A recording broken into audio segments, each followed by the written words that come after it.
Bonjour à tous, chers auditeurs. Bonjour à tous. Nous sommes là pour présenter le livre de Jacob Cohen, Le printemps des complotistes, dans ce nouveau libre entretien. Et bien sûr, j'ai l'honneur de le recevoir. Bonjour Jacob Cohen.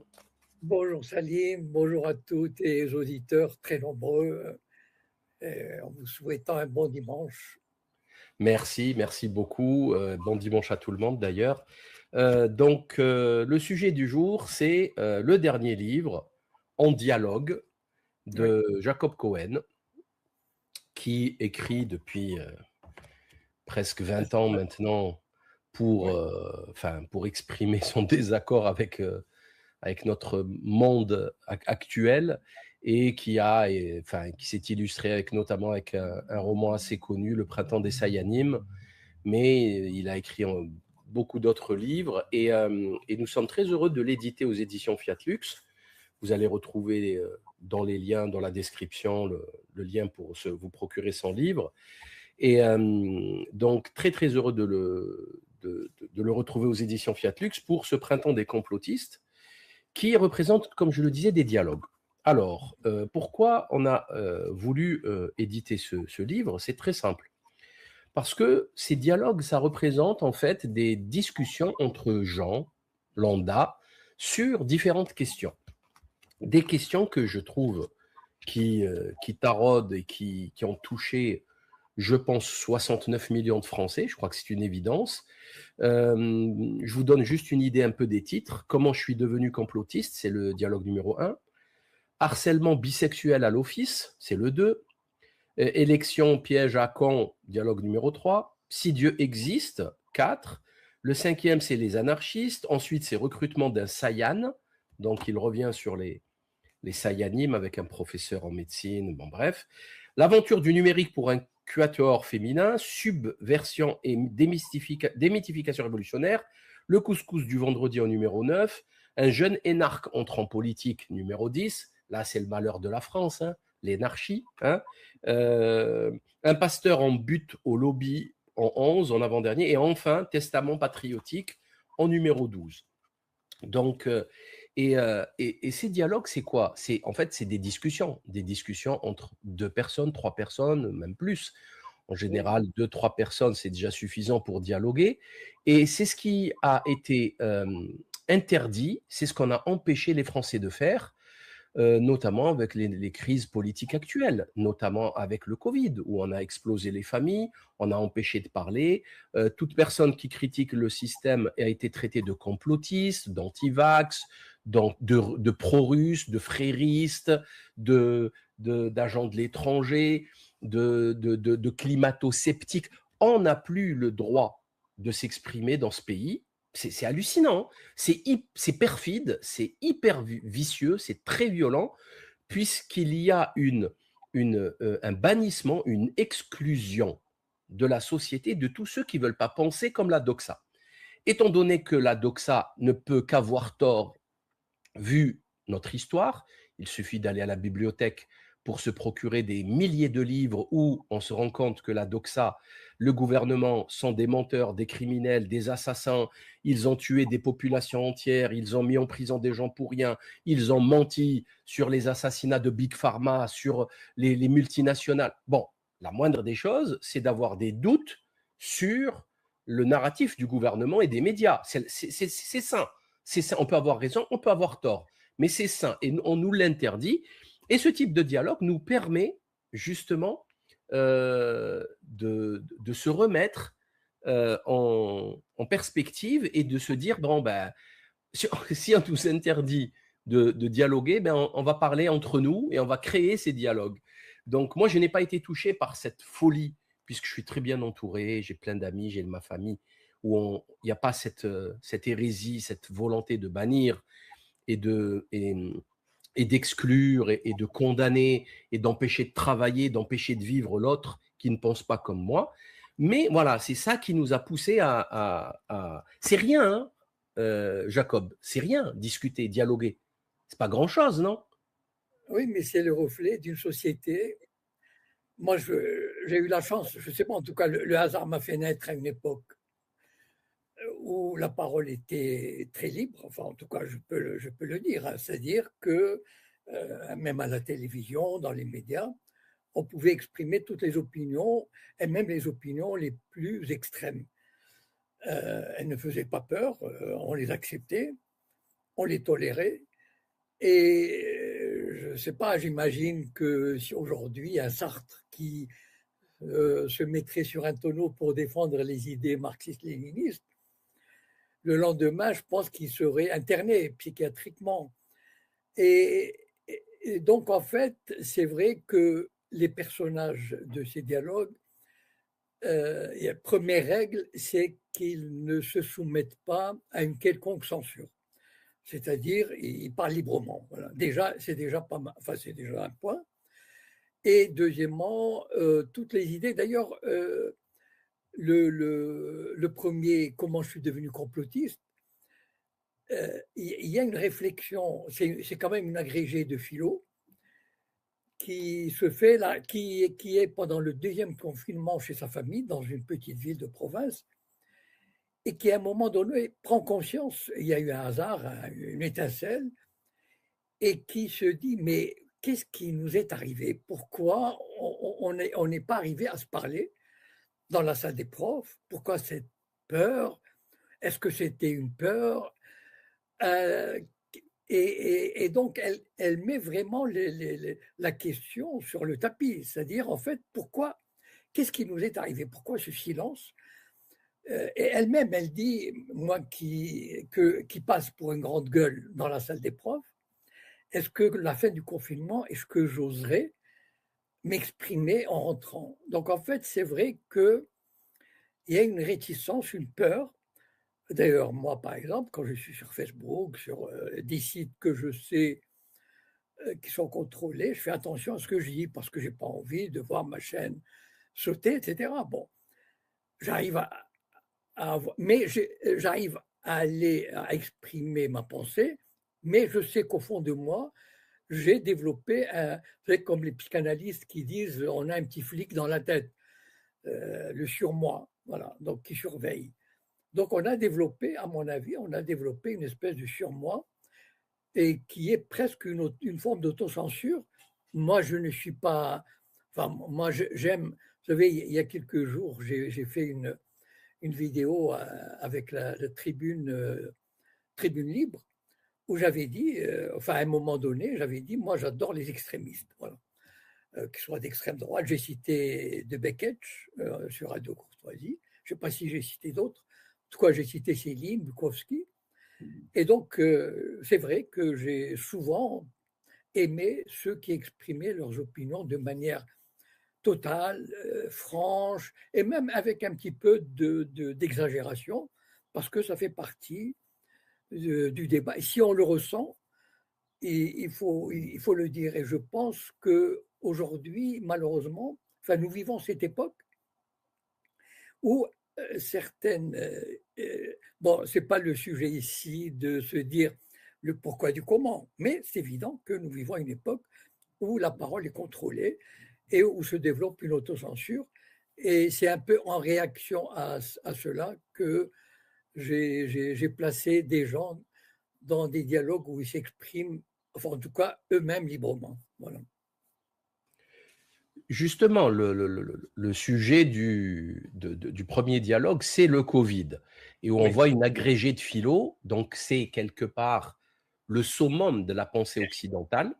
Il n'y a pas mieux et on ne peut pas faire plus. Hein. La philosophie, c'est l'amour de la sagesse, c'est la pensée totale, c'est l'interdiction enfin, de la censure quelque part, c'est penser contre soi, c'est la fierté de l'Occident, du système éducatif universitaire français, c'est le top. Et pourtant, elle se retrouve comme un bébé, comme une gamine qui se fait taper sur les doigts. Et c'est ça qui est génial. Et elle se retrouve donc, voilà, interdite de penser, de s'exprimer, avec la peur de mourir, hein, le virus. On nous a refait d'ailleurs le coup il y a 2 jours, hein, il y a un mois, on nous a refait le coup avec l'antivirus. Hein, et là, on apprend c'est pas une blague, hein. On apprend comme ils n'ont rien, comme il n'y a pas de cas, il n'y a pas de malade, il n'y a pas de mort, il n'y a rien. Alors on nous dit, écoutez bien, hein, c'est France Info, hein, l'Argentine étend à une autre province la recherche sur de potentiels rongeurs vecteurs. Alors imaginez une seconde, je vous mets une souris à la maison, je vous dis d'aller la trouver, vous allez mettre 4 jours parce qu'elle va se sauver. Imaginez dans un pays, il y a des millions de rongeurs et vous cherchez des rongeurs vecteurs, c'est-à-dire il va falloir choper des rongeurs dans des tanières dans la forêt, dans la montagne, dans les champs, dans les égouts, et vous allez le faire. Enfin, ça n'a ni queue ni tête, ça ne veut rien dire. Ça ne veut rien dire. Et pourtant, on te balance ça sur France Info avec l'argent du contribuable. Le pire, Salim, c'est que la France était connue pour avoir eu comment dire, des gens, enfin des artistes qui avaient une parole libre avec un humour extraordinaire. Je pense à Coluche, Desproges, etc., qui sont exprimés. Moi, de temps en temps, je les écoute et je me dis, on n'a pas eu l'équivalent. Imaginons si au moins à cette période-là, on aurait eu un Coluche ou Desproges parler du Covid, etc. Ça nous aurait soulagé, ça nous aurait permis de se marrer, au moins on se marre. Mais là, même cela est interdit, ou en tout cas caché. On a vu ce qui arrive à des humoristes qui tentent d'exister en critiquant certaines actualités. Et donc, en fait, il y a une espèce de terrorisme verbal qui s'est abattu sur nous et on peut même pas, on n'a pas d'issue. Voilà. Ah, mais complètement, complètement. Les humoristes, ils sont traînés en justice. Bon, ça dépend. Ça dépend de quel humour. C'est tous ceux les Sophia Aram, qui peuvent taper sur les musulmans à longueur de journée, les Gazaouis, etc. Là, il n'y a aucun problème, hein. Mais tous ceux qui critiquent la doxa, ben, pareil, ils sont traités de tous les noms, accusés de n'importe quoi, sans aucune condamnation, hein. Ils sont exclus. Bon, il a été viré de manière totalement illégale du service public. Je parle de Guillaume Meurice, etc. Mais oui, effectivement. Et tout en nous parlant à longueur de journée de Charlie, esprit Charlie, liberté totale. C'est comme c'est la philosophe agrégée. Pareil, hein, on est libre, c'est que des mots, que des postures. Mais sur le terrain, tout le monde a constaté que ce n'était pas le cas, sauf bien sûr les covidios. Les covidios, les adeptes de la doxa, ils sont dans leur propre purin, ils sentent plus l'odeur. Mais dès qu'on veut sortir du système, c'est là où on se rend compte que les portes sont fermées, en fait. À partir du moment où on ne tente pas d'ouvrir la porte, on ne sait pas si elle est ouverte ou si elle est fermée.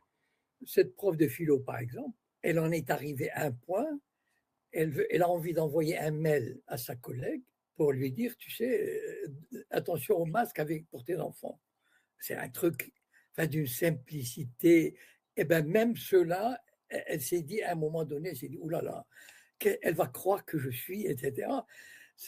Imaginez, on en est arrivé à un point où cette prof de philo se retient par rapport à sa famille, par rapport à sa collègue, etc.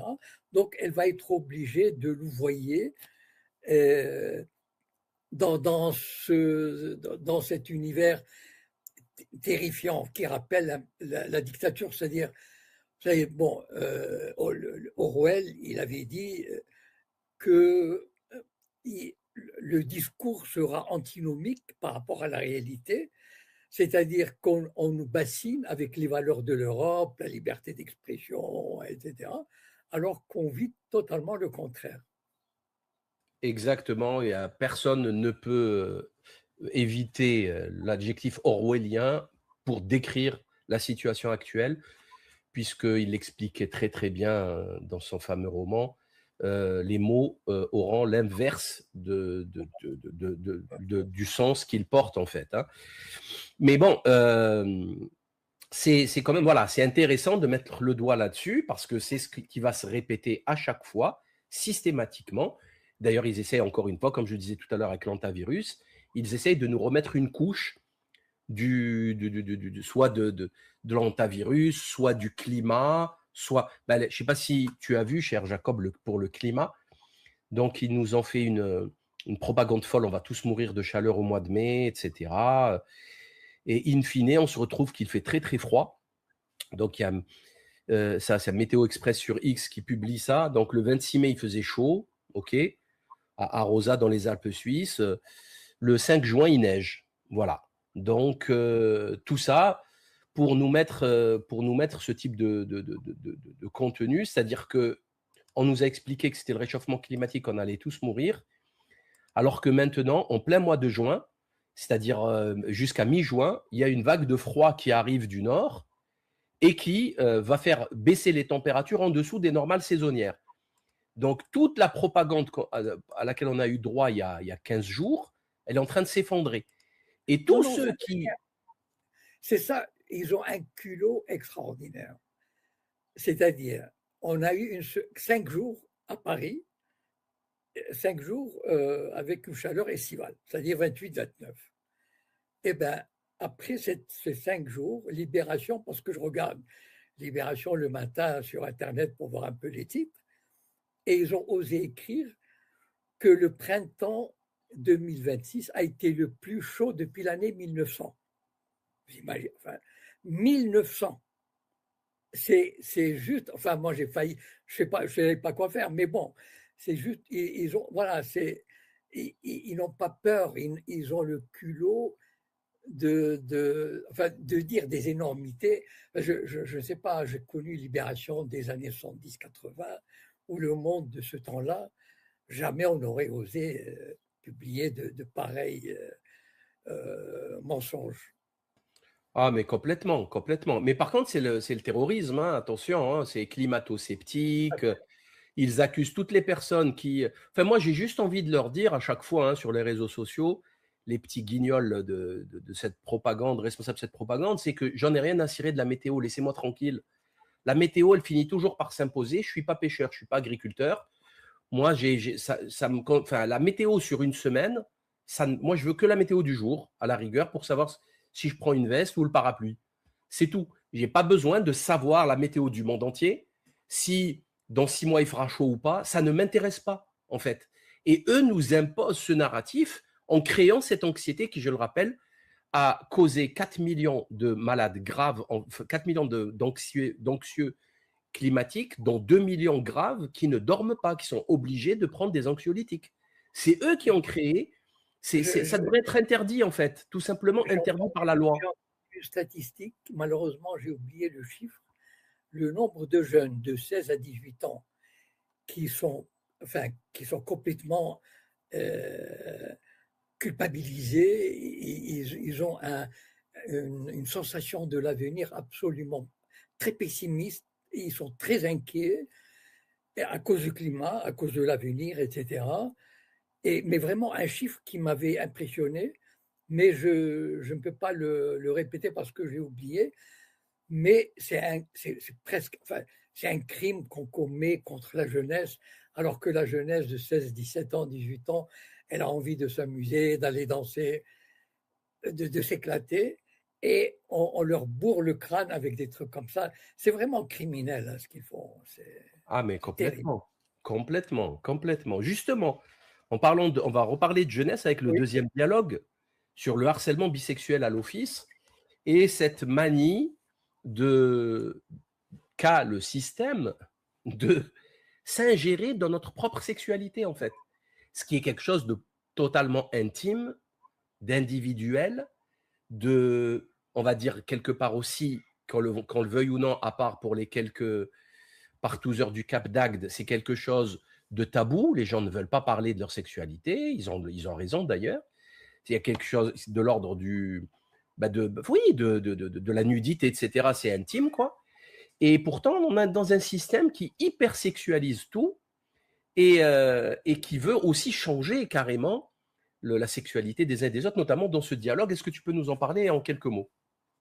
Oui, en fait, voilà, c'est une spéciale. Enfin bon, disons, c'est un cadre de l'entreprise qui appelle un jeune cadre qui a 24 ans et qui l'entretient gentiment et à un moment donné, elle veut savoir s'il est gay, s'il est homo, et l'autre, pas du tout, il est un peu surpris. Et petit à petit, elle l'amène à, bon, ce serait un peu long d'expliquer, mais disons, elle l'amène à d'abord à recréer des souvenirs qui pourraient avoir un lien avec l'homosexualité, ce qui était, enfin, c'est vraiment couper les cheveux en quatre. Et petit à petit l'amener, parce que bon, il y a aussi, ça montre l'instabilité et l'insécurité dans le job. Au départ, ce type a reconnu qu'il avait fait 2 stages de plusieurs mois. Un stage, ça veut dire qu'on n'est pas payé, on est payé des clopinettes. Ça veut dire l'équivalent du RSA et encore. Et donc, en fait, moi, j'ai pas connu cette période d'instabilité. Les gens travaillaient, salaire plat, etc. Et, et donc, elle lui fait miroiter une carrière extraordinaire, enfin, avec beaucoup d'argent, s'il pouvait se mettre pas un couple, enfin en binôme avec un gay de l'entreprise qui est un maghrébin. Et donc, ils iraient ensemble en Asie, en Amérique, pour parler aux couples qui voudraient adopter un bébé. Voilà. Et petit à petit, je voulais montrer par le dialogue, par cette espèce de persuasion, ce climat de, disons, où on amène le gars avec des moyens psychologiques et en même temps financiers ou de carrière, etc., ou avec peut-être même une menace déguisée de ne plus pouvoir faire partie de l'entreprise, l'amener à entrer dans une nouvelle vie et abandonner alors que le jeune gars avait un déjeuner avec sa copine pour parler éventuellement de projets communs. Elle lui dit, mais non, vous allez déjeuner avec Karim, vous allez voir, laissez-vous aller, vous allez découvrir des choses. Et malheureusement, j'ai l'impression que si je regarde comment se passent les réflexions sur dans ce domaine, notamment par exemple le cinéma, je vais souvent au cinéma, mais je ne regarde pas les films français. Par contre, je regarde les bandes annonces. Et donc, il y a toujours, enfin, il y a souvent cette idée que on les met presque en exergue, une relation entre 2 femmes ou entre 2 hommes, comme si c'était une découverte et que finalement, si on avait une relation hétérosexuelle, entre guillemets, normale, enfin classique, c'est-à-dire conforme à ce que la nature nous a fait, eh ben c'est quelque chose d'imparfait, voilà. Donc c'est cette idée-là qui m'a poussé à écrire, enfin à mettre en scène ce dialogue qui malheureusement, enfin en tout cas d'après le scénario mis en œuvre, est plutôt, disons, conforme à l'idée de la victoire du système sur l'individu. Voilà. Tout à fait, tout à fait. Moi, je trouve que c'est un sujet capital parce que j'ai toujours été choqué par cette volonté de s'immiscer dans notre intimité de la part du système. Quoique, bon, on le voit maintenant à l'école, ça commence dès le plus jeune âge, dès la maternelle. Ils veulent sexualiser l'enseignement. Et on se retrouve avec des dérives extrêmement graves, notamment avec le périscolaire, où il y a 80 gardes à vue à Paris de pédocriminels qui ont agressé, violé des gamins, des enfants, des 3, 4 ans, 5 ans, 6 ans, pendant des décennies avec la complicité de la mairie de Paris.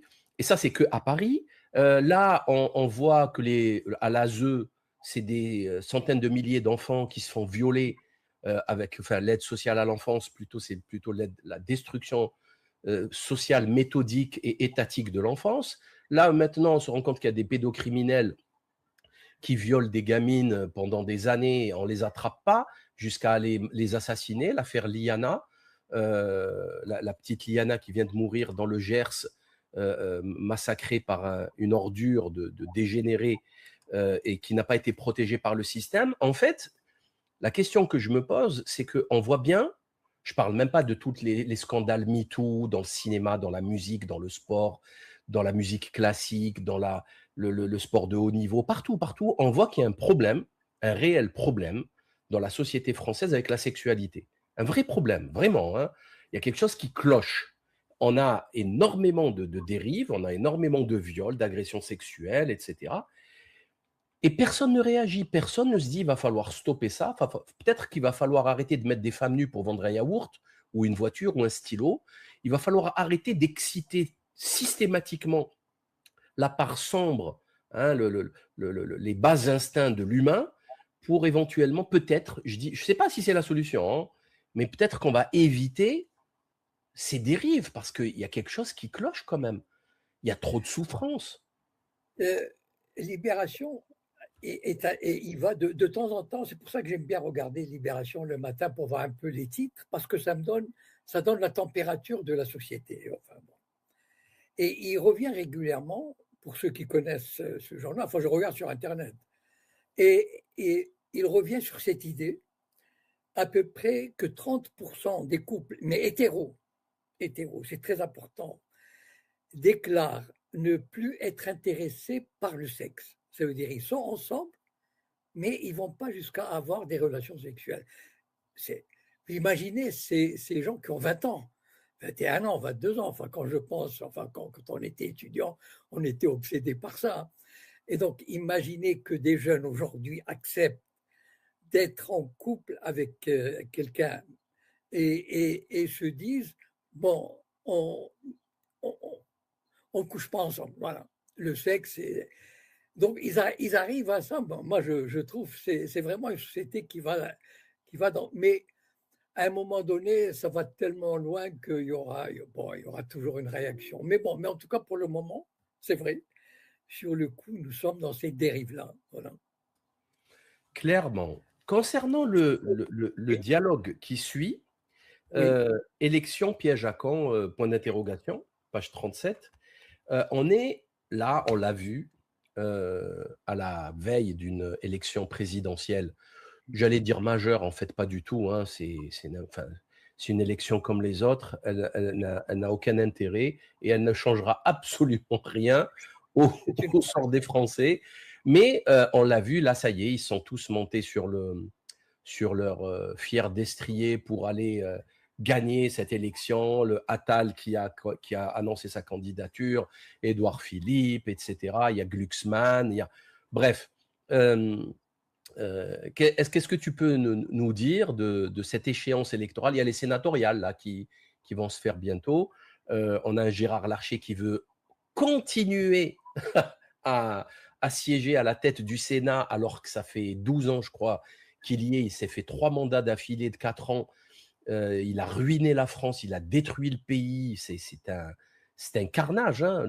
L'affaire Liana, la disparition et l'assassinat, le viol de Liana, la petite collégienne, c'est une destruction. C'est la responsabilité totale incombe à l'exécutif, aux députés, à ces guignols qui ne foutent rien, qui ont détruit la justice, qui lui ont enlevé les moyens et qui lui permettent d'être infiltré par des réseaux de pédocriminels, parce qu'il n'y a pas d'autre explication. Donc, qui il veut m'étonne. continuer à sa tête. Donc, qu'est-ce que tu en penses justement par rapport à ce dialogue et l'actualité brûlante? Ce qui m'étonne, c'est qu'on refait le coup à chaque élection et le peuple marche. Moi, je suis fasciné par la capacité du système à créer un faux suspense et le peuple, petit à petit, au début, il se dit ouais, bon, ça va, mais petit à petit, il est entraîné dans cette farce parce que c'est une farce. Et malheureusement, enfin, pour moi, c'est quand j'écoute, par exemple, bon, il y a pas mal de sites qu'on peut appeler dissidents, mais quand ils parlent des élections présidentielles, ils sont sérieux. Et je me dis quand même, comment on peut être sérieux? Comment, ok, on peut faire une analyse, mais après, il faut dire, c'est une farce. Pourquoi c'est une farce? Parce que, d'abord, je vais vous donner un exemple. J'ai écouté il y a quelques jours, sur une chaîne très bien cotée dans la dissidence, un reportage de 5 minutes sur les postures, les positions des candidats, de tous les candidats potentiels, sur l'âge de la retraite. Bien. Et donc, c'est comme si on disait au peuple, aux gens, regardez, voilà, Attal, il a dit ceci, Badel a cela, etc. Mais le journaliste a oublié de conclure de la façon suivante, c'est qu'un programme ne veut rien dire. C'est juste du bidon. C'est-à-dire que quand un président arrive, est élu, il fait ce qu'il veut. Ou il fait ce que d'autres lui disent de faire. Voilà. Il n'a jamais respecté, aucun président ne respecte vraiment ses engagements. Et malheureusement, j'aurais voulu qu'il y ait un Coluche qui aurait dit, moi peut-être j'aimerais bien faire une vidéo un jour sur pourquoi c'est une farce. Parce que on répète les mêmes trucs que d'habitude. Moi, ce qui m'étonne, c'est qu'il y a dans l'esprit populaire, je suis sûr qu'il y a cette conviction que tous les candidats se ressemblent, qu'il n'y a rien à attendre, mais par une espèce de, comment dire, de réflexion neurologique, ou bien par une espèce de soumission au système, ou bien par une résignation effective, voilà, après tant de déceptions, le citoyen, il sait bien que rien ne différencie X et Y, mais il va aller la mort dans l'âme à la limite et se dire, bon, je vais quand même mettre mon bulletin de vote, alors qu'il sait qu'il n'y a pas de différence.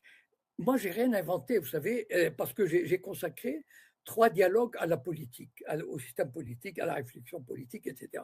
La servitude volontaire et tout. Mais en fait, Octave Mirbeau, un grand écrivain, un grand dramaturge en 1860, je conseille aux lecteurs de regarder, ça existe en livre audio, Journal d'une femme de chambre, avec le film avec Jeanne Moreau, qui est une réflexion sur la bourgeoisie provinciale extraordinaire. Il a dit exactement, enfin ce que je dis, bien mieux, etc., en 1860-1870.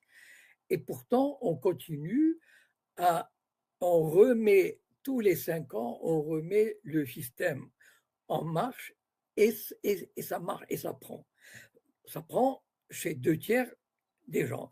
Mais le système, ça lui suffit.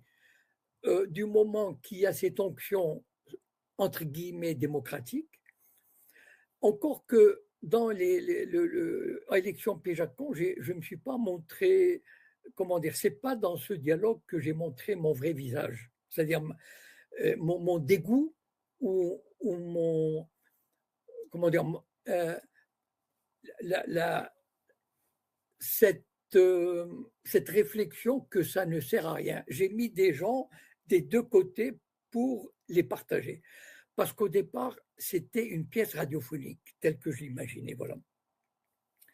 Et donc, là, ça va, on va rentrer pendant une année.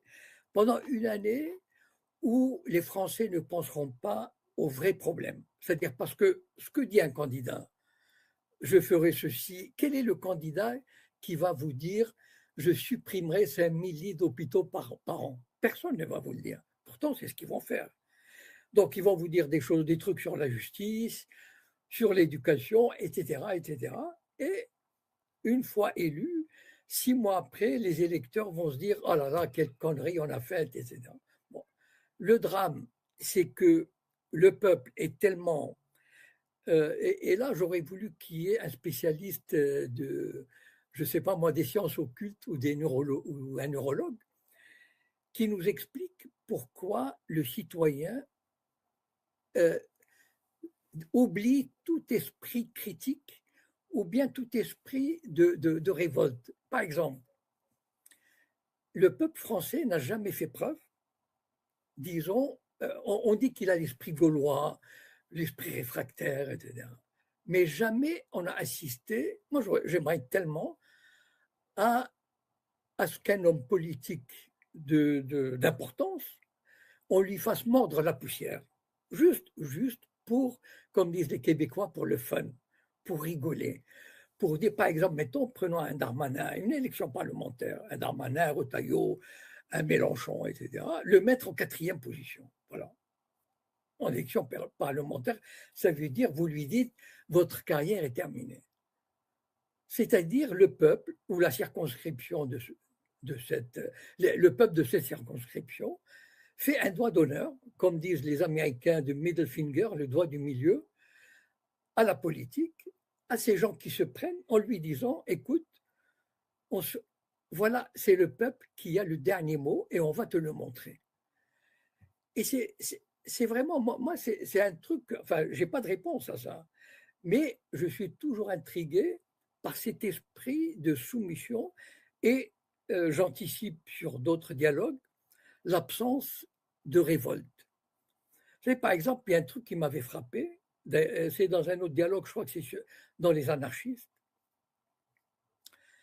Vous connaissez l'affaire des France Télécom. La direction de France Télécom, dans les années 90, a voulu se débarrasser de plusieurs centaines de cadres supérieurs, en les humiliant, donc en les forçant à démissionner. C'était des gens qui avaient la cinquantaine. 60 d'entre eux ont démissionné. 60, une soixantaine. Non, pardon, une soixantaine d'entre eux se sont suicidés parce qu'ils ne pouvaient pas supporter de fait d'être humiliés, d'être rejetés, etc.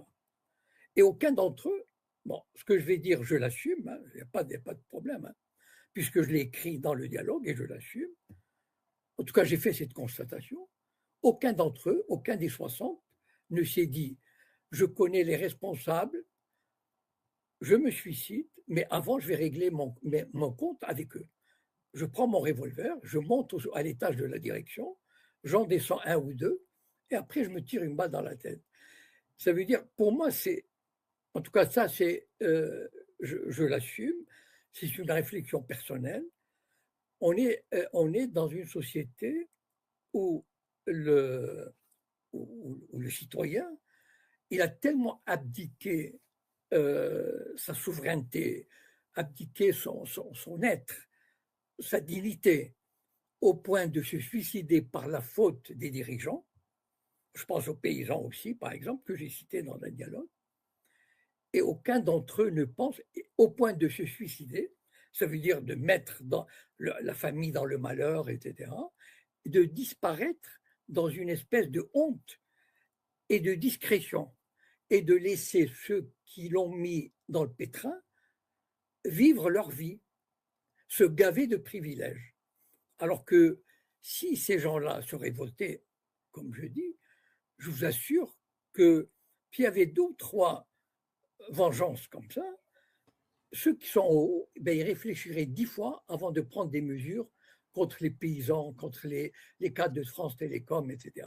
Mais il suffit, oui. cher Jacob, il suffit juste d'un forcené qui prend en otage, sans tuer, sans aller jusqu'au crime, mais juste un forcené, c'est médiatisé, ça devient politique, et la direction d'Orange, France Télécom et compagnie va devoir revoir sa copie. Mais c'est vrai qu'ils ne le font même pas, et c'est assez extraordinaire. J'irai même plus loin.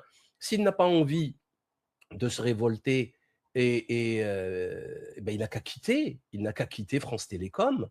Le Monde, c'est pas France Télécom. Le milieu du travail, le milieu professionnel ne se limite pas à France Télécom. Enfin, il faut arrêter le délire à un moment donné. C'est pas comme si on va à l'hôpital et qu'on nous annonce un cancer et qu'on va mourir. Là, c'est à la rigueur, on peut rien y faire. Mais là, c'est juste le travail. Il n'a qu'à aller chez la concurrence ou aller planter des nouilles, aller faire de l'agriculture ou aller faire coursier ou chauffeur de bus. Il pourra vivre. Il y a des millions de personnes qui arrivent à nourrir leur famille en faisant d'autres jobs. Et c'est vrai que cette façon de faire, c'est une anomalie. C'est clairement une anomalie. Mais concernant la trahison des politiques et politiques, élection piège à camp, est-ce que, franchement, Trump, c'est pas la démonstration ultime de cette mascarade, qui a passé son temps à se moquer de Biden en le traitant de Sleepy Joe et qui passe son temps à roupiller à la Maison-Blanche, il leur a promis America First, MAGA, Make America Great Again, etc., ne jamais faire de guerre. Il a fait que ça, il fait des guerres partout, il kidnappe des présidents, il libère l'ex-président du Honduras qui a fait rentrer 400 kilos de cocaïne, il fait des affaires, des magouilles, il se fait des milliards sur le dos des ricains, c'est la pire trahison de tous les temps, c'est du jamais vu, et on a encore des Américains qui le soutiennent, quoique de moins en moins, et pire, des Français qui le soutiennent alors que c'est même pas leur président. Je les appelle les trumpettes. Comment expliquer ça? Enfin, je pense que c'est la bêtise ultime. On ne peut pas aller plus loin dans le délire. Moi, je fais un mea culpa ici parce que j'ai cru, bon, même si je n'ai pas voté, bien sûr, j'ai cru à son discours, j'ai cru qu'il allait le faire, je ne sais pas pourquoi, mais bon. Mais ça m'apprendra. C'est-à-dire, en fait, on n'est jamais immunisé contre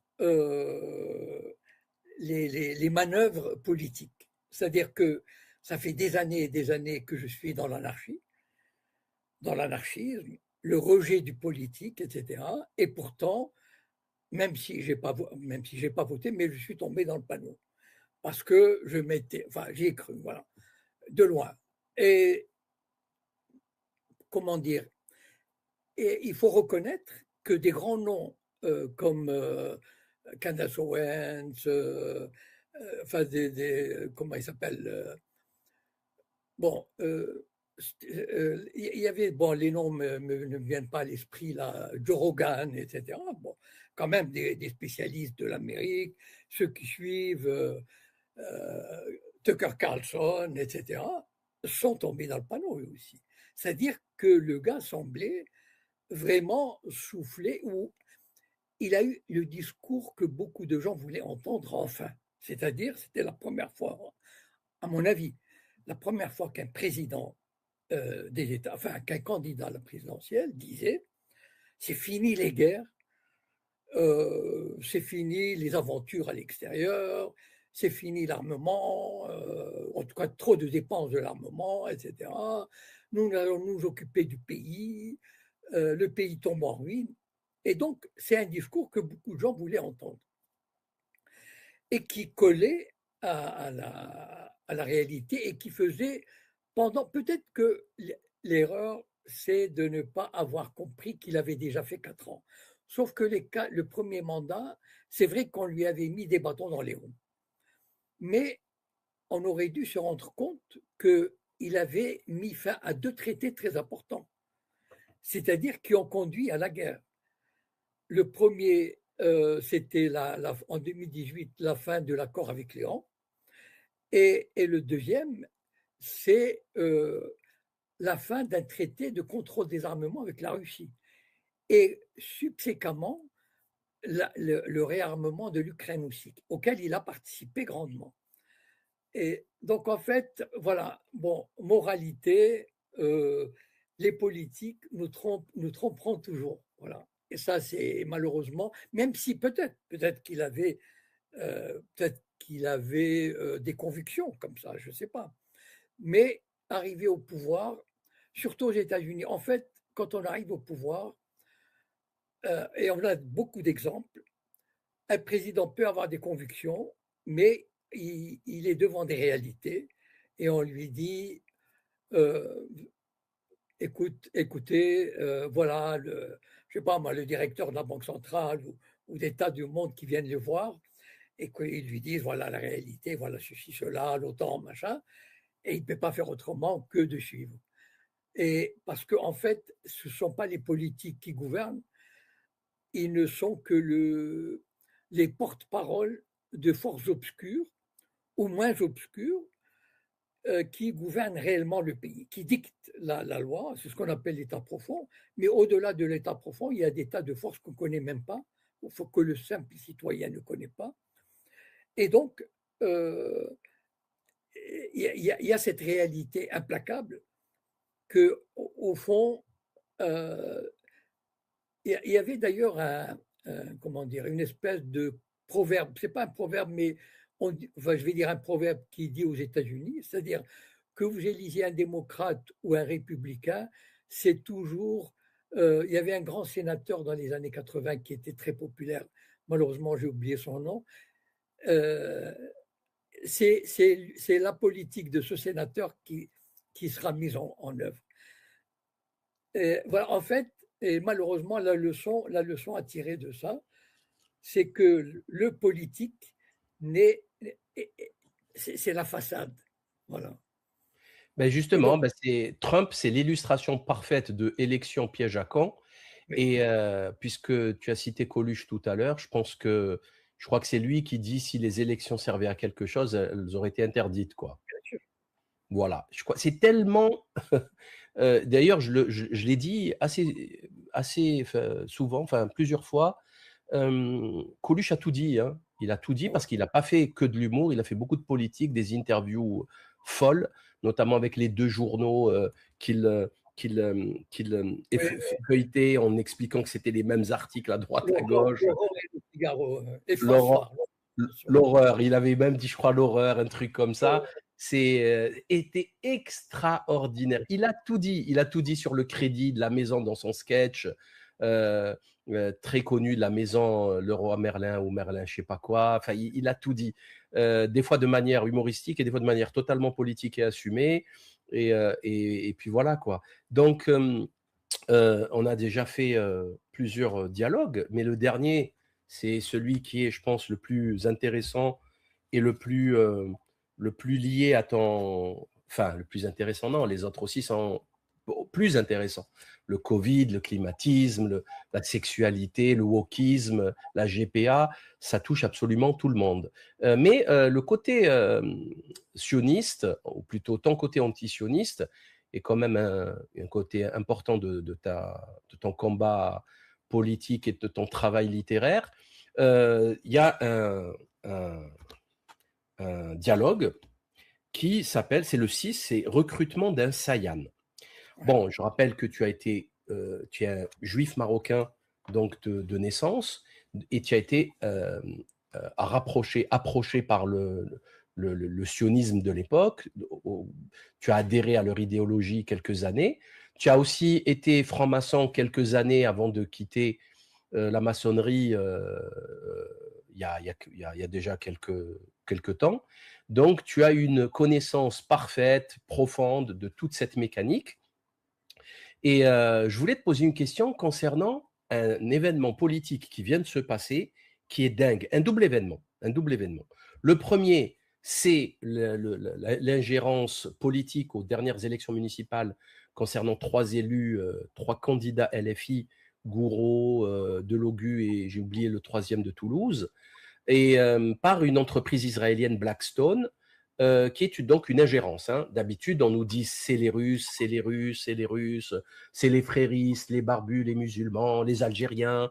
Bon, bref. Et en fait, il s'avère que c'est Tel Aviv, que c'est l'entité sioniste. Et deuxièmement, la déclaration complètement folle, hallucinante, de Joachim Zarka, l'ambassadeur d'Israël en France, qui dit sur complément d'enquête que, bon, ils ont déjà reçu Marine Le Pen et il dit que n'importe qui plutôt que Mélenchon. Alors, je rappelle que c'est un ambassadeur et qu'à aucun moment de sa vie, de sa mission, ça c'est la fameuse convention de Vienne, il ne doit s'ingérer dans la politique intérieure française. Alors, à ce jour, donc c'est complètement fou, c'est complètement fou. En fait, il est en train de dire que l'extrême gauche, la gauche extrême gauche, elle est antisémite et qu'il reçoit l'extrême droite qui dont on connaît l'historique, hein, nazi, et voilà, fasciste, etc. Bon, s'il ne sait pas ça, il va falloir qu'il retourne à l'école. Donc, il essaye de nous valider, de nous normaliser l'extrême droite, ennemi des juifs, responsable, le nazisme responsable de la Shoah, etc., de la Deuxième Guerre mondiale, et en diabolisant la gauche, l'extrême gauche. OK ? Et en plus, il se mêle de politique intérieure. Donc, quelque part, on va pousser à l'éviction de Mélenchon de la présidentielle 2027 et on va pousser à normaliser l'extrême droite. À ce jour, il n'y a eu aucune réaction du Quai d'Orsay, du golem Jean-Noël Barrot, qui normalement aurait dû le convoquer immédiatement, tellement c'est grave, c'est de l'ingérence totale, surtout quand on connaît la puissance du lobby sioniste à Paris, le CRIF, etc. Qu'est-ce que tu penses de ce fait politique quand même assez déstabilisant? Est-ce qu'il y a encore un pilote dans l'avion France, en fait? Est-ce qu'il y a un gouvernement en France qui gère et qui défend l'intérêt du pays? Non, le gouvernement actuel, comme les précédents, peut-être un peu moins avec Mitterrand, peut-être un peu moins, mais depuis Jacques Chirac, qui avait accepté comment dire, qui avait accepté pour la première fois, alors que Mitterrand l'avait refusé, de condamner, de rendre responsable la France pour ce qu'elle avait fait pour le Veldiv. Voilà. Alors que Mitterrand lui-même refusait.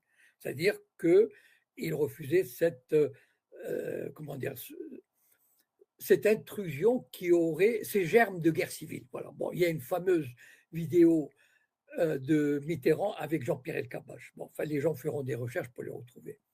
C'est-à-dire qu'aujourd'hui, enfin depuis pas mal d'années, les Sayanim en France sont tellement puissants, sont tellement sur d'eux. Je rappelle qu'à à mon avis, il doit y avoir à peu près 5000 Sayanim, c'est-à-dire des juifs français, tout ce qu'il y a de français, des citoyens souvent au-dessus de tout soupçon, et qui travaillent pour le Mossad. Voilà.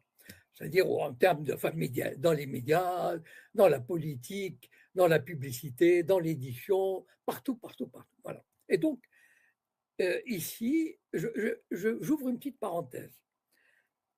En Grande-Bretagne, le lobby sioniste a réussi à faire démissionner le chef du Parti travailliste, Jérémy Corbyn. C'est énorme. C'est énorme. C'est comme si ici, il faisait sauter Mélenchon. Voilà. Donc, en menant une campagne pour antisémitisme, alors que Corbyn est juif. Mais comme il avait des positions très critiques sur Israël, ils l'ont empêché, ils l'ont obligé à démissionner avant même d'arriver au pouvoir.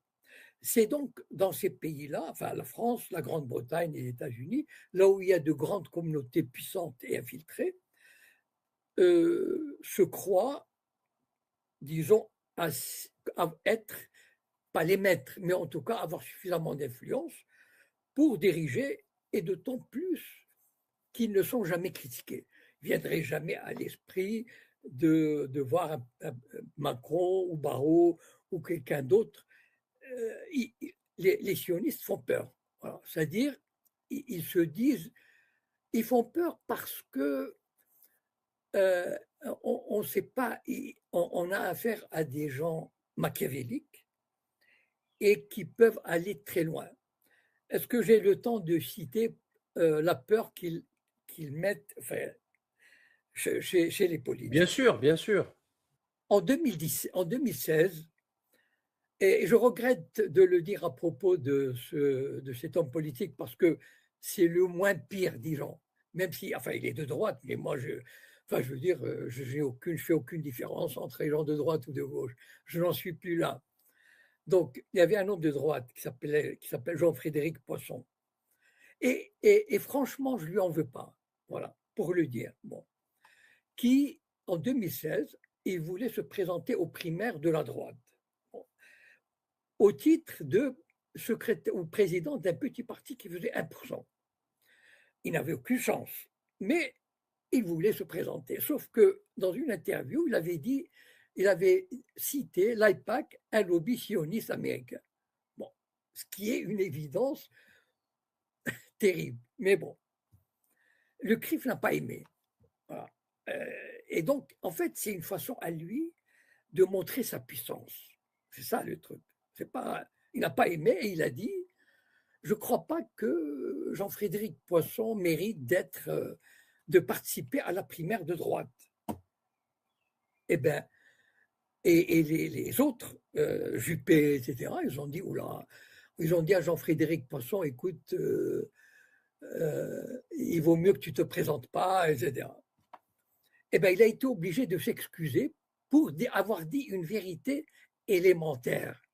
C'est-à-dire, en fait, c'est ça la puissance. Imaginez par exemple Gallimard. Gallimard, c'est une multinationale de l'édition. Ils ont voulu faire une édition des œuvres maudites de Céline. Bon, avec explication de texte, etc. Et avec toutes les garanties possibles et imaginables. Eh bien, il y a un membre de la communauté qui avait dit, assez influent, mais que je n'ai pas envie de citer, de donner le nom, c'est pas la peine. Il avait dit, je ne crois pas que ce soit une bonne idée. Eh bien, Gallimard a reculé. C'est-à-dire, en fait, on est dans une société où depuis 1959 que les Sayanim existent, ils ont tissé une toile d'araignée qui fait qu'ils contrôlent quasiment la vie politique, économique, culturelle, etc. Et que les gens ont intégré cette peur. Et imaginez par exemple, moi j'ai découvert les Sayanim dans les années 90. Je n'étais qu'un petit intellectuel de rien du tout. À l'époque, il n'y avait pas d'association, je n'écrivais pas, etc. Il n'y avait pas de réseaux sociaux. Et la première question qui m'est venue à l'esprit, je me suis dit, et lorsque vous connaissez les Sayanim, vous vous dites, vous regardez l'actualité internationale d'une autre manière. Vous dites, c'est pas possible. Vous la décodez. Voilà, vous décodez l'actualité française. Vous comprenez pourquoi les Maghrébins sont mis à l'écart, etc., etc. Enfin, vous comprenez des tas de choses. Et je me disais, mais comment ça se fait que personne n'en parle? Puisque moi, j'ai découvert les Sayanim, les ouvrages sérieux sur les Sayanim, etc. Et en fait, je suis arrivé à cette conclusion que les journalistes, les universitaires, etc., ont découvert les Sayanim, mais ils ont eu tellement la trouille de dire le mot, de prononcer le mot, qu'ils ont fermé leur gueule. Voilà. J'étais le premier, et je crois le seul aujourd'hui, à parler des Sayanim, de leur œuvre, etc. Voilà.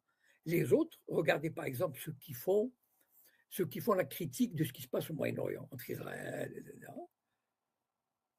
Ou bien, par exemple, il y a beaucoup de gens qui disent, tiens, les médias, ils sont quand même pro-israéliens, etc. Bon, mais ils ne disent pas les Sayanim. Or, il y a 5000 Sayanim en France. Voilà. Et Pourtant, donc, une politique d'État assumée. Il y a un ministère qui s'appelle la Hasbara oui, cette Hasbara, elle ne peut pas fonctionner avec des papillons et des vœux pieux ou de je ne sais quoi. Il leur faut des humains quand même. Enfin, ça paraît tellement évident. En plus, apparemment, il a doublé ou triplé le budget chez oui, Netanyahou, là, du ministère. Et on sait ce que fait Elnet actuellement en France. Enfin, c'est factuel. Il n'y a rien d'extraordinaire à le dire. oui, mais ils ont peur comment dire, d'être du mauvais côté du manche. C'est-à-dire de dire, vous savez, j'ai compris quand le livre est sorti, Le Printemps des Sayanim, il y a quelqu'un qui m'avait fait, quelqu'un de Marseille d'ailleurs, qui voulait que je vienne faire une conférence, mais je ne suis pas allé finalement. Pourquoi? Parce qu'à un moment donné, ils m'ont dit, mais quand même, est-ce que ce que vous avez écrit, les Sayanim, est-ce que vous ne remettez pas à jour de nouveau le protocole des sages de Sion? Et j'ai compris qu'en fait, les gens avaient, enfin ceux qui auraient pu en parler, étaient terrorisés à l'idée qu'on les accuse de remettre au goût du jour le protocole des sages de Sion. Or, en fait, ça n'a rien à voir. Le protocole des sages de Sion serait un faux. Je n'ai pas envie d'entrer dans la polémique, mais en tout cas, il date du début du XXe siècle. Bon. Alors que les Sayanim, on a des témoignages concrets, réels. Enfin, je veux dire, ce ne sont pas des extravagances, ce ne sont pas des divagations. Donc, je vais citer deux livres. Je vais citer Victor Ostrovsky, qui était un ancien agent du Mossad et qui a écrit ses mémoires dans les années 80 et qui cite des Sayanim français qui ont aidé à débusquer les scientifiques irakiens du nucléaire, permettant au Mossad de les identifier, de les manipuler et de les assassiner. Voilà. Il l'a dit dans son livre, et je lis le livre. Donc, ce ne sont pas des délires.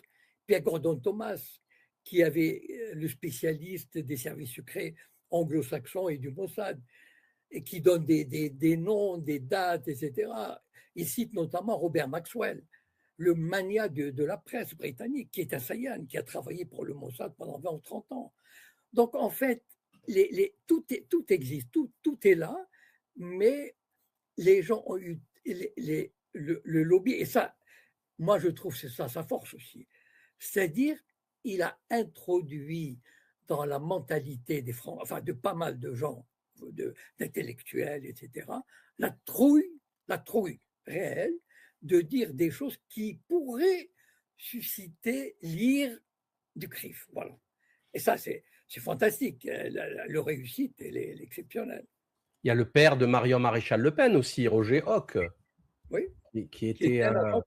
Oui, oui. En fait, c'est ce qu'on appelle tout simplement un espion. Il n'y a rien d'extraordinaire, je crois, hein. C'est ce qu'on appelle un espion qui travaille dans l'intérêt d'une nation. Tous les pays en ont, tous, Oui, tous, tous, sans exception. oui. D'ailleurs, c'est assez comique. À chaque fois qu'il y en a un qui se fait attraper, un Français qui se fait attraper quelque part en Algérie ou au Mali, ou tout de suite, Barrot dit non, non, pas du tout, rien à voir. C'est comme s'il n'y avait pas d'espions, en fait. Mais si, il y a des espions, mais c'est tout juste fermé là. Vous faites des échanges entre États avec les espions des autres, comme et c'est tout. Enfin, sinon, il n'y a plus besoin d'avoir des services de renseignement, d'espionnage. Enfin, il y a un Si, traitement oui. d'une naïveté, d'une bêtise. On nous prend vraiment pour des imbéciles, quoi. Si tu permets, Salim, en fait, j'ai voulu montrer par recrutement d'Assayan, en fait, c'est comment, voilà, le Mossad. Évidemment, j'ajouterais que ce que j'ai écrit, comment dire, c'est une fiction, d'accord, voilà. Bon, c'est-à-dire le recrutement d'Assayan. J'ai voulu montrer le processus psychologique, idéologique, humain, amenant un grand professeur de virologie à accepter, parce qu'on devine qu'il va accepter, il ne peut pas faire autrement, à accepter de collaborer avec les services israéliens contre sa propre éthique. Parce que ce qu'on va lui demander, c'est inhumain. C'est, ça, on ne va pas lui demander juste de donner des renseignements. On va lui demander quelque chose qui va à l'encontre de son propre code moral de chercheur en virologie. Voilà. Je ne le dirai pas parce que je voudrais que, enfin, les gens qui veulent lire le dialogue, et comment dire, je ne vais pas dévoiler parce que c'est vers la fin, mais le processus psychologique, même en utilisant comment dire, le rôle de sa femme, que sa femme joue dans le Bnei Brit, qui est une espèce de réseau de sociabilité qui réunit les juifs d'un bon niveau. Voilà. Donc c'est ce processus de pression psychologique mis sur la tête des juifs, même s'ils ne voulaient pas, de les amener à collaborer avec le Mossad. Et justement, pour revenir à l'actu, est-ce que la France est devenue la serpillière de Tel Aviv, en fait? Est-ce que Paris, quand on voit un vulgaire ambassadeur qui est là normalement pour régler les problèmes des citoyens israéliens, pas les juifs français, hein?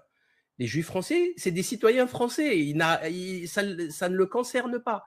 Les citoyens israéliens, ils doivent régler leurs problèmes en France. Alors, ça peut être de l'administratif, le business, voilà, les visas, les trucs comme ça, quoi. C'est ça son job, hein. Préparer des, Mais des trucs culturels, mais ils sont pas. conquis, ils sont en territoire conquis. Voilà. Ils disent, par exemple, nous voulons une loi qui interdise de critiquer le sionisme. Voilà. Eh bien, ils l'auront, cette loi. C'est-à-dire, nous sommes dans un rapport de force où le pouvoir politique français, et ça, c'est pas d'aujourd'hui, c'est depuis 40, 50 ans, que ça a commencé, par exemple, avec l'engagement de Jacques Chirac auprès du Bnei Brit, la franc-maçonnerie juive, que la droite ne fera jamais d'alliance avec le Front National, condamnant cette droite à la division et à l'échec perpétuel quasiment. Voilà. Et donc, il n'y a qu'à voir, enfin, bon, cette affaire qu'on a vue là depuis Gaza, etc. On voit, et même, tenez, c'était aujourd'hui ou hier, j'ai relevé cette information. Une jeune étudiante de la Sorbonne a créé un groupe de discussion sur Gaza, sur je ne sais pas quoi. Il y a 2 ou 3 sionistes qu'elle considère comme sionistes, qui veulent participer au groupe de discussion. Elle leur dit, j'ai pas envie que vous veniez dans mon groupe de discussion. Enfin, je veux dire, si ce sont. Elle a été condamnée pour antisémitisme. Qu'est-ce qu'il y a d'antisémite là-dedans?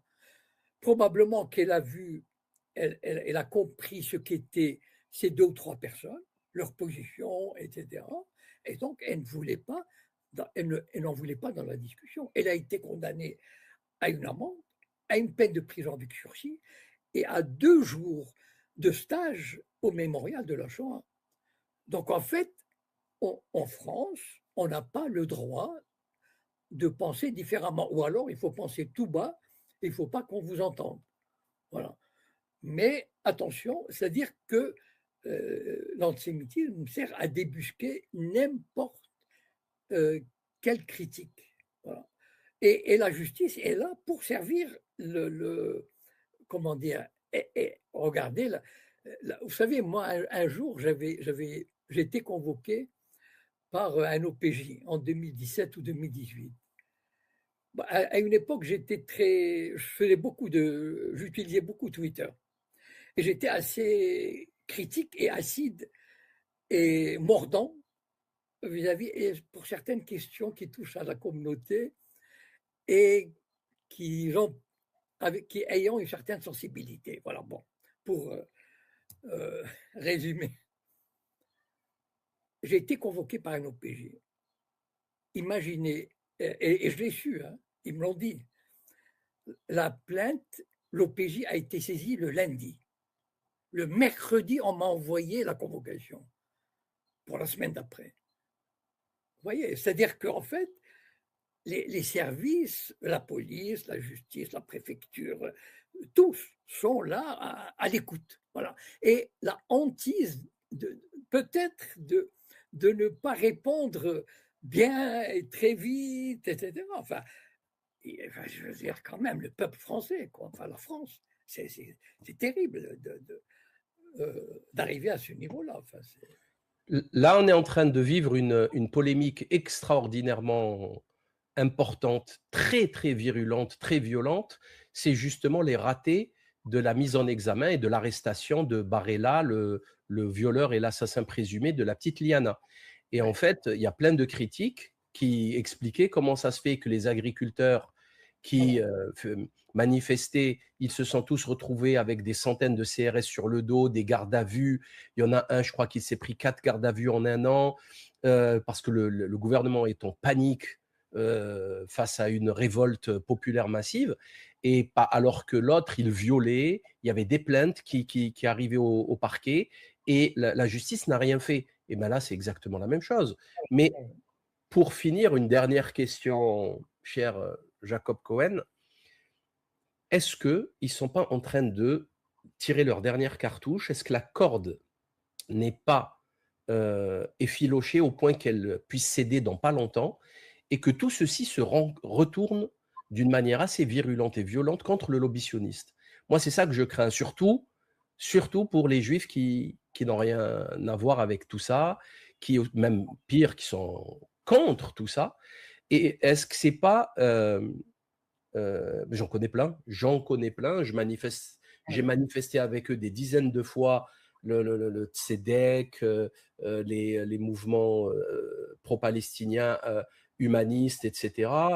Le docteur Haddad, toi-même, il y en a plein, mais vraiment plein.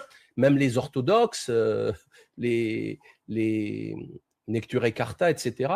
Donc, est-ce que ça ne va pas se retourner au final contre eux, et à la hauteur, de manière violente, à la hauteur de leur violence, de leur barbarie, de leur inhumanité, hein. Je rappelle que le sionisme, aujourd'hui, viole des prisonniers palestiniens avec des chiens de manière systémique. Ça a été reconnu par différentes instances internationales, et les témoignages sont nombreux. C'est-à-dire, on a affaire à des gens qui ont perdu qui ont perdu leur humanité, en fait. C'est des fous. C'est de la pathologie mentale.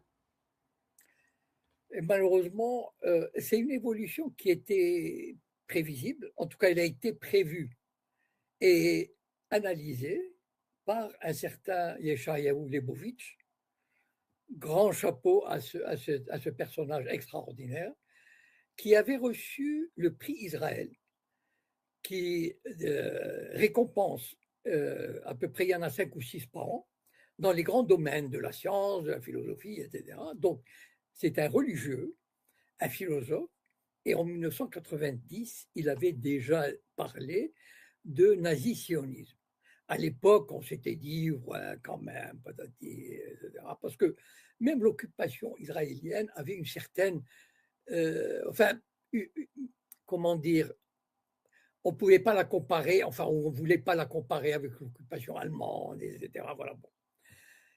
Et pourtant, la dérive est là. Il y a eu aussi des chefs, des anciens chefs du Mossad, des chefs d'état-major, qui ont dit, et malheureusement ils l'ont dit à leur retraite, hein, après avoir abandonné leurs fonctions, nous allons vers la catastrophe. Pourquoi? Parce que le peuple israélien a construit, c'est vrai que la génération des années 70-80, certes, elle a occupé les territoires, mais elle ne se considérait pas comme ces mercenaires de type, enfin, comme en Afrique, etc. Enfin, bon. Mais il y a eu la deuxième génération, et puis la troisième génération, et puis le développement des religieux, des nationalistes religieux, des messianistes, des retours du discours religieux de la Torah, des prophètes, c'est-à-dire tous ces textes qui enjoignaient aux Juifs pour conquérir la Terre sainte d'exterminer les occupants jusqu'au bébé et au bétail. Et donc, ils sont imprégnés de cette idéologie.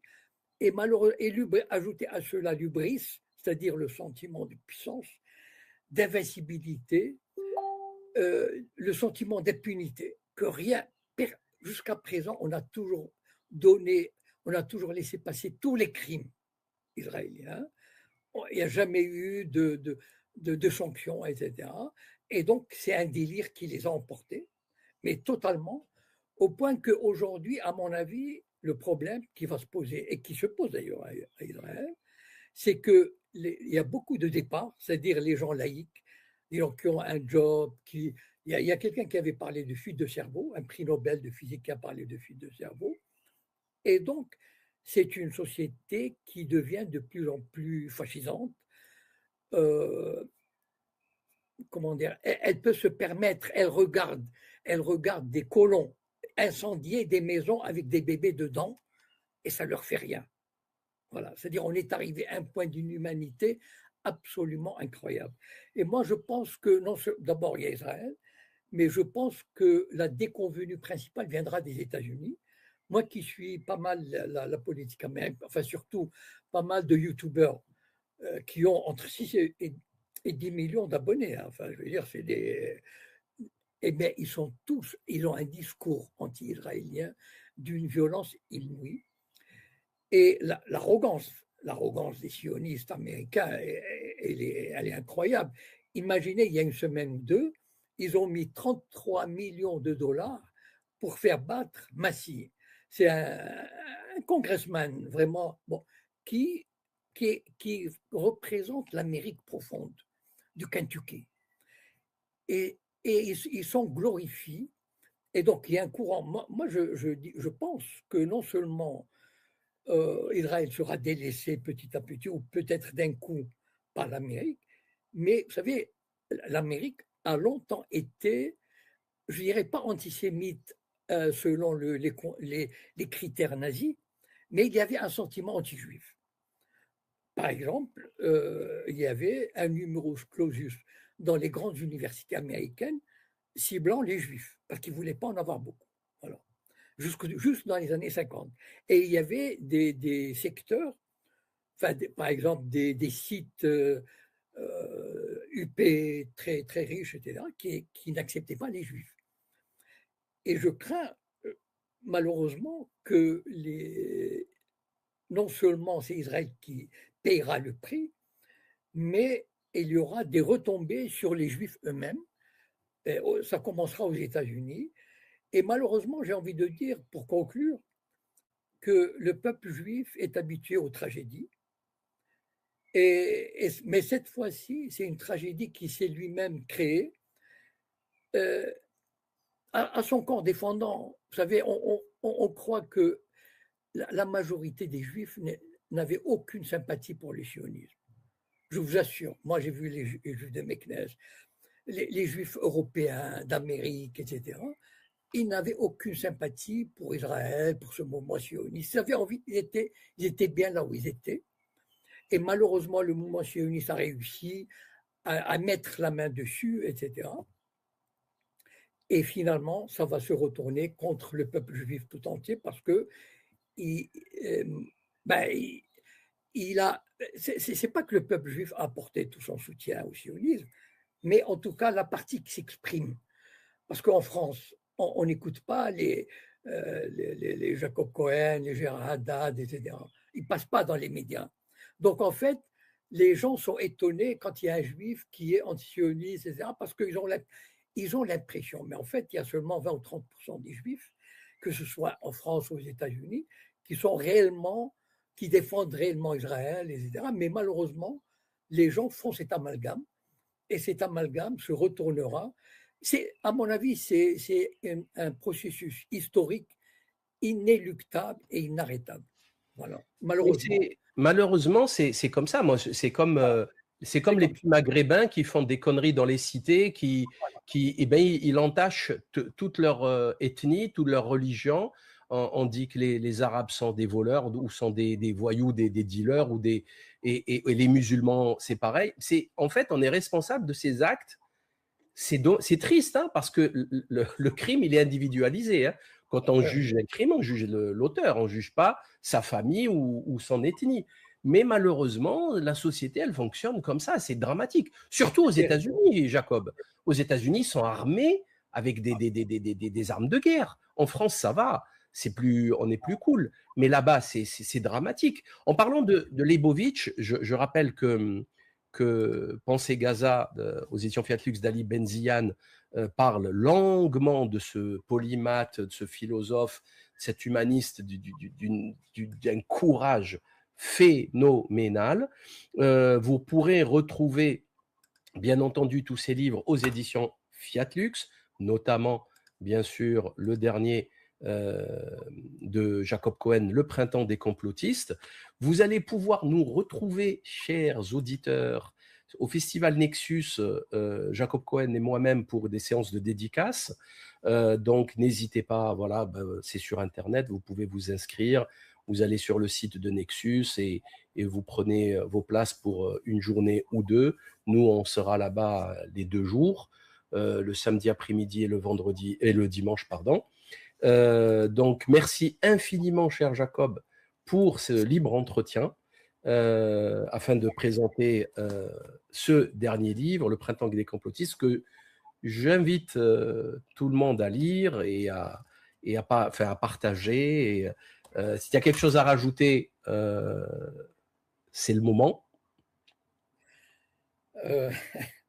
Non, ça me rappelle, dans un dialogue, il y a quelqu'un qui vient pour parler de la servitude volontaire de l'analyse politique, et on lui a dit, tu as le mot de la fin.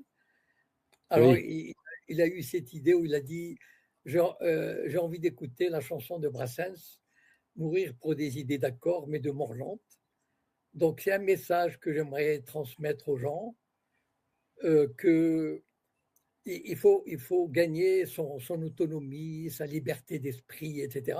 Écoutez ces chansons en 3-4 minutes, elles vous donnent pas mal de... Comment dire, pour moi, c'est la chanson la plus anarchiste que je connaisse, avec le talent de Brassens. Voilà. Et merci beaucoup pour cet entretien. Merci beaucoup. Les amis, vous le savez, hein, partagez un maximum, likez, commentez. Tous les liens des livres sont dans la description de la vidéo. Et à très bientôt. Ciao tout le monde. Au revoir.